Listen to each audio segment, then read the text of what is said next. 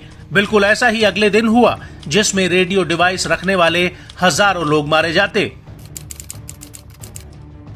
आपको बता दें कि 18 सितंबर 2024 को लेबनान में सिर्फ वॉकी टॉकी में धमाके नहीं हुए थे, बल्कि कई जगहों पर लैपटॉप, सोलर पैनल तक फट गए थे और ये धमाके अस्पतालों, दवा की दुकानों, मार्केट प्लेस, शॉपिंग कॉम्प्लेक्स और यहाँ तक कि रिहायशी इमारतें, निजी वाहनों और सार्वजनिक सड़कों पर हुए, जहां पर हजारों नागरिक समेत महिलाएं और बच्चे मौजूद थे। और इसको लेकर नसरल्लाह का कहना है कि मैं तुम्हें ये बता सकता हूं कि इस हमले ने हमें तोड़ा नहीं है, हम टूटेंगे नहीं। इससे लड़ाई को जारी रखने का हमारा संकल्प और दृढ़ निश्चय और बढ़ेगा। आपको बता दें कि नसरल्लाह ने यह भी कहा कि इजराइल ने यह हमला इसलिए किया क्योंकि अल-अक्सा फ्लड ऑपरेशन के बाद दक्षिणी लेबनान ने इजराइल के खिलाफ एक मोर्चा खोल दिया था, जिसकी वजह से इजराइल को बहुत बड़ा नुकसान हुआ और उसने ये बात भी मानी है।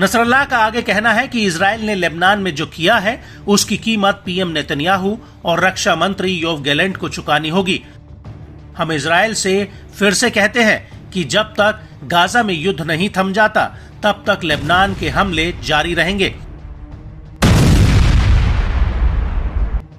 हालांकि नसरल्लाह का यह भी दावा है कि 17 और 18 सितंबर का इजराइल का धमाकों वाला हमला पूरी तरह से फेल हो गया और लेबनानी जनता अभी भी इजराइल के आगे खड़ी हुई है। लेकिन एक तरफ जहां नसरल्लाह लेबनानी जनता को संबोधित कर रहे थे, वहीं दूसरी तरफ दक्षिणी लेबनान में इजराइल के लड़ाकू जेट्स आग बरसा रहे थे।